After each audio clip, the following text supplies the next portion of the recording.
All right, I know everybody wants to call Islam Makhachev the GOAT, but is he? He's fighting nothing but a bunch of former featherweights, right? Like everybody he's fought since capturing the title has fought at featherweight. We're not calling Dustin Poirier and Renato Moicano a featherweight, though, are we? Are we, guys? Because come on, man, that's ridiculous. This weekend he defeated Renato Moicano at UFC 311. Fantastic fight, fantastic card through and through. And, you know, I'm going to rewind that for a second. Not a fantastic fight, honestly. It was a quick fight and kind of what we expected. Renato Moicano, of course, stepping in on 1 day's notice after Arman Tsarukyan hurt himself. Sucks! Oh, I was looking forward to that fight so much. And Moicano versus Islam Makhachev did not deliver whatsoever. Like, I mean, it showed how good, like, Islam is, sure, but, like, it didn't really tell me anything new. Like, yeah, I know Islam's good. So what? So look, before we get into the show, guys, I just launched a Discord with some friends of mine, and if you want to come in and talk fights with me and the other boys from the world of MMA, come hang out. I put the link in the description for you to follow. Also, my Substack newsletter where you can get these videos directly to your inbox. That way you never miss one. They're right there, right for you to have. It's free to sign up. Come hang out. So, Islam Makhachev and Renato Moicano. How important was this fight in the overall legacy of Islam Makhachev? Now, like, they're talking about his 15-fight win streak, one more to tie Anderson Silva. Fun fact, the last person to have a 15-fight winning streak was Kamaru Usman. He dominated his 16th straight fight for 4.5 rounds until Leon Edwards head kicked him into the next world. Now he's on a 3-fight losing streak. Crazy how times change, right? I'm not saying Islam's going to get head kick KO'd, but it's kind of funny every time someone flies close to the sun like Icarus, or Anderson Silva, I should say. Anderson Silva, Icarus, yeah. Anderson Silva's the sun in that story, by the way. Islam or yeah, you get it. Anyways, the wings end up melting and they get head kicked into oblivion. You know, Islam's good. They had the slip, the trip, and all that. But, like, I didn't learn anything from this fight about Islam Makhachev. You know, that slip, I watched it in slow motion. Moicano didn't even land. Like, I'm not as excited about this fight, I should say. I'm not as excited because it was just kind of like, you know. Good win, Islam. You beat a guy who shouldn't have been in there with you. You should have fought Arman. The last time we saw you against a top contender was Dustin Poirier, and he drug you through the depths of hell. So what would Arman do? That's what I want to know. I think Islam beats Arman, but what would Arman do? How would he do against Arman? I want to answer, like, I want questions answered. And I'm not getting it. I'm not. Like, you know, we had the, who was he supposed to fight the first Volkanovski fight? Let me look that up real quick, because he was booked on the first Volkanovski fight to fight Alexander Volkanovski, and then he ended up fighting. Oh, he was supposed to fight Charles Oliveira rematch. That's right. He fought Volkanovski on 13 days notice.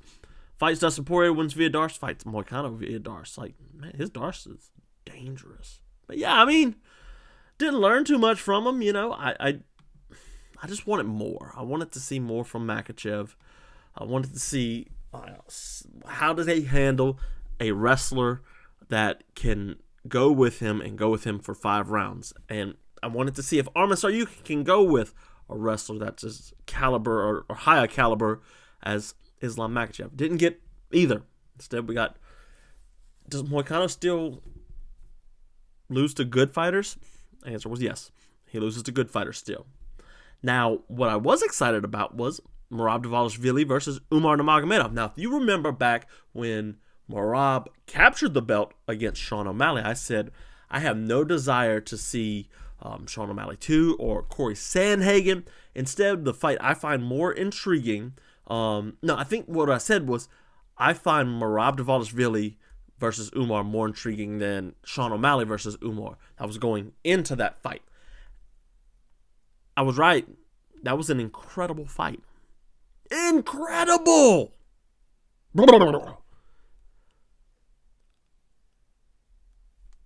How do I say this? Merab Dvalishvili doesn't hurt people. He mentally breaks people. And there's a big difference there. And I don't know exactly how this fighting style came about. The whole cardio, I can keep going for forever. But you got him. Pantoja has really good cardio. He breaks people in the 5th round. You got, Bilal Muhammad, who's just pace. Obviously, Colby Covington and Kamaru Usman were like that before him. You got Dricus du Plessis, who just doesn't stop. Like, man, this new meta of just cardio monsters. A bit silly, sure, but like at the same time, it brought us a really fun fight. Much was made about, especially with me, by calling them the Dagestani dynasty of Khabib, Umar, Islam, all them. Is Merab cut out to wrestle with the best wrestlers in his division? And Bantamweight is it's the best division in the UFC right now. Sorting itself out with Merab winning and everything, but it's the best. And Merab Dvalishvili certified that it wasn't a stylistic matchup versus Sean O'Malley, Conor versus Khabib at home or whatever you want to call it. He's just the best fighter in the division. Because you got Sean O'Malley, who is pure striker, pinpoint precision, and Merab runs through him and does what he does to him. And I'm like, okay, but how would he do against a wrestler? He basically did the same thing. He did the same thing, guys. He ran through Umar Nurmagomedov. Now, the first 2 rounds, I say run through, guys, and the scorecards don't reflect exactly what I mean. But when I say run through, I mean he was in control the entire time. Despite losing the first 2 rounds, right? He was in control the whole time. But once he started going, that 3rd round where he started kicking in and going, Umar Nurmagomedov had great success standing. But at the same time, you look at this performance and you're like, man, how does anybody stop him? Because those last 3 rounds where he's just throwing around Umar, the last name, Nurmagomedov. Father's playing Abdulmanap Nurmagomedov. Khabib, Islam Makhachev, who fought just after him. You look at Merab Dvalishvili throwing him around, and it's like, wow, Umar was undefeated. And Merab, when he's when Umar's on his back and trying to pull him into his lap and all that, and Merab's like, is this all he got? Are you not entertained? It goes to show you, Merab's a popular fighter now. And he doesn't have to knock everybody out. I'm going to look at it. And Merab hasn't finished a fight since 2021 against Marlon Moraes. And then before that, jeez, he's got 1 finish in the UFC. A knockout over the ghost of Marlon Moraes. And before that, it was a spinning back fist against Rafael Stotts at ROC. Crazy. And I think what makes Merab so special is the fact that he doesn't finish people, Yeah, I get it. Finishing is way cooler, We want to see fights finished and done for. But at the same time, you sit there and you watch and you're like, man, he's just dogging this guy out. He's done it to so many fighters, guys. He's done it to so many just on this run. He didn't do it to Jose Aldo, really. He just kind of held Aldo there. But after that, he ran through Petr Yan. He ran through Henry Cejudo. He ran through Sean O'Malley. And he ran through Umar Nurmagomedov. That's 4 in a row. Henry wasn't a 5-round fight. Petr Yan was, but Henry wasn't. O'Malley was. Umar was. Man, there's nobody at bantamweight touching this guy. Nobody. You look at the rankings and you're like, Chris Sandhagen? But no, not really. Umar's not going to do it. Petr Yan, we already know he's not going to do it. He's probably getting the next title shot, him or Sean O'Malley. And we know both of them lose. Is Pantoja going to come up? That's a fight. Alexandre Pantoja versus Merab Dvalishvili is a fight, and I hope that they book that fight. Let's see, down else on the card, Yuri Prochazka and Jamal Hill, which was it was pretty funny action. Alex Pereira during the fight was like, "Hey kids, don't make me take my belt off." Like, we get it, they're your sons, and you knocked them both out 3 times a piece or total. Man, Prochazka looked good. And I knew he was going to look good in this fight. And Yuri Prochazka doesn't have chin problems like everybody wants to say he does. Yuri Prochazka has an Alex Pereira problem. He just can't beat Alex Pereira. And let's be fair, not many can. Tangent, we got Alex Pereira versus Magomed Ankalaev finally announced. That's going to be fun. We can finally stop hearing Ankalaev complain. Hopefully he strikes with him. Gosh, that'd be hilarious. Oh yeah, I'm a good wrestler. I'm going to strike with you because you're not that good. Where have we heard that before? I like Tom Aspinall, what he said about his person. Like, no, I'm going to sprint across the cage and take him down. Like, yes, that's what you need to do. Anyways, let's go back to the fight. Enough of that tangent. Yuri Prochazka and Jamal Hill was interesting because, like, Prochazka showed some good head movement. His hands, he said he wanted to keep his hands up. He didn't quite do that, but he did manage to, like, I don't know, move his head around off the center line, which is how he got caught against Alex Pereira twice. Hill had some good success, grabbing onto the back of his head and such, really kind of working him in that manner. But at the end of the day, like, Yuri just keeps coming forward and just clubbing people. It's crazy. You realize how many knockouts Yuri Prochazka has in his career? He has 31 wins. 31 and 27 of them come by KO. 3 of them by submission. So 1 fight has gone the decision. What fight was that? What fight did he go to the decision on? I'm going back. Like, I'm back in Ryzen now. Okay.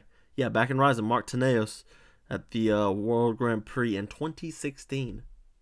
Holy crap. Yeah, Yuri Prochazka, man, he's an interesting cat. Obviously, you got the whole samurai shtick going for him. It's like, whatever. But what's interesting about him is the fact that he's willing to try things. He's got the push kicks. He switches stances. Like, he's a very how do you say this? He's a very varied fighter, for lack of a better term, right? He tries a whole bunch of things. He's not scared to wrestle. He's wrestled with fighters that he had to, or he's been taken down, and he shows, like, man, I'm willing to go out there and try stuff.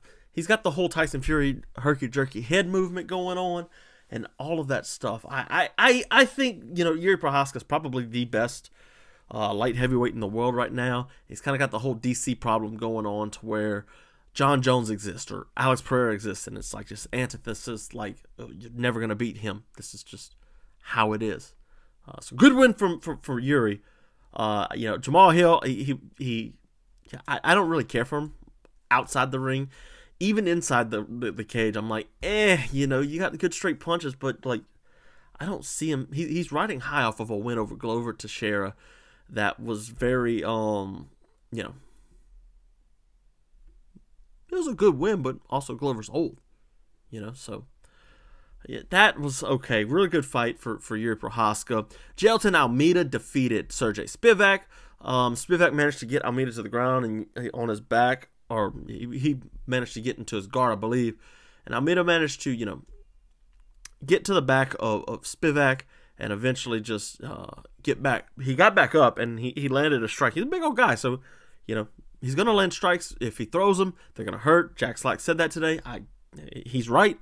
If he's right, he's right. But, like, he throws hands and he hurts Spivak, gets him to the ground, and starts just beating him up from the back mount. It's heavyweight. Don't care too much for it, but there we are. Now, Renner de Ritter took on Kevin Holland. If you didn't know Renner de Ritter before this, if you saw the GM3 fight or the Malakin fights, and you're like, man, this guy sucks. Like, bro, let me tell you, on the mat, Renner de Ritter is a monster. He submitted Gerald Meerschaert. Now, Gerald Meerschaert, up and down, but, like, when it comes to jiu-jitsu, Gerald Meerschaert has some really good jiu-jitsu. And what Renner de Ritter did here, he does have trouble getting takedowns, but Kevin Holland's also allergic to takedowns, so it's kind of like you got like a stoppable force meets a wet paper bag. Like, which one's going to get first, right? And it turns out the wet paper bag gets first, and Kevin Holland gets taken down.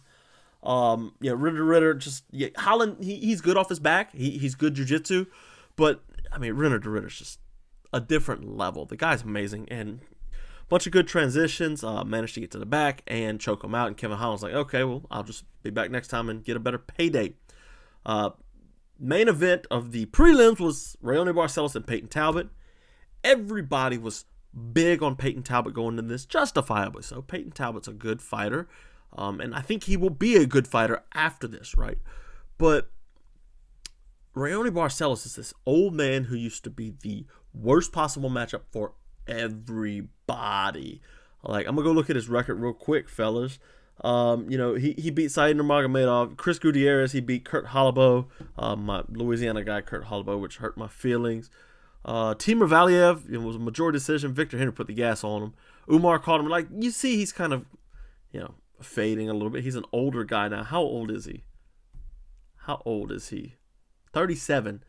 But he's taking on this young prospect in Peyton Talbot. And to give you guys some reference here, Peyton Talbot, round 1 knockout, round 2 knockout, round 3. He's been a decision on Contender Series, but a bunch of knockouts. Of his 9 wins, 7 of them come by knockouts, and 1 of them by submission. Only been to the decision once in the Contender Series. So, relatively unproven. We haven't seen him wrestle. I felt like Peyton Talbot wrestled well against Raoni Barcelos. I don't think this was a huge loss for him where his career is going to be derailed. I think Peyton Talbot has a bright future ahead. He just ran up against an old man that was ready for all of what he had to offer. I was so worried in that 3rd round that Barcelos was going to be knocked out just by sake of that's what's happened in the past. But no, he didn't. As a Matt, Bakoyev beat Zach Reese, knocked him out. I was shocked by that.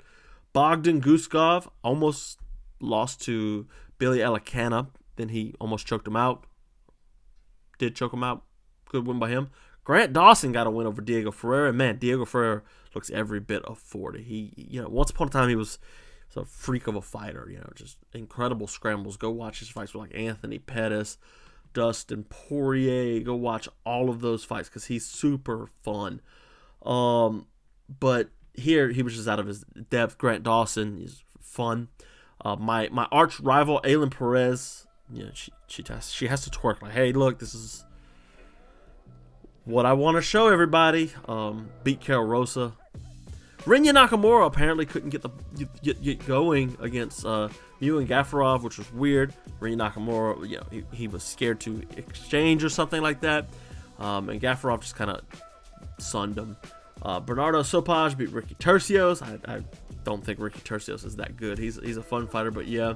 And then Khabib's buddy Tagir Ulanbekov defeated Clayton Carpenter. So overall, good night of fights, man. Lots of fun fights, lots of good finishes, lots of good not finishes like Merab just throwing around Umar Nurmagomedov, right? So yeah, fun fight. Fight Finder 6 is out, or it will be out in a couple weeks. 3 weeks maybe at the most. LSU Wrestling Club, we're looking at the world of grappling. Finally, no more striking sports, no more bare knuckle. Instead, we're looking at grappling. You guys are going to love it. This is coming out very soon. So go check out this playlist of the other 5 Fight Finder episodes. Bare Knuckle MMA, history of bare knuckle boxing, history of bare knuckle boxing, the World Wushu Championships, and Karate Combat. So go check it out, guys.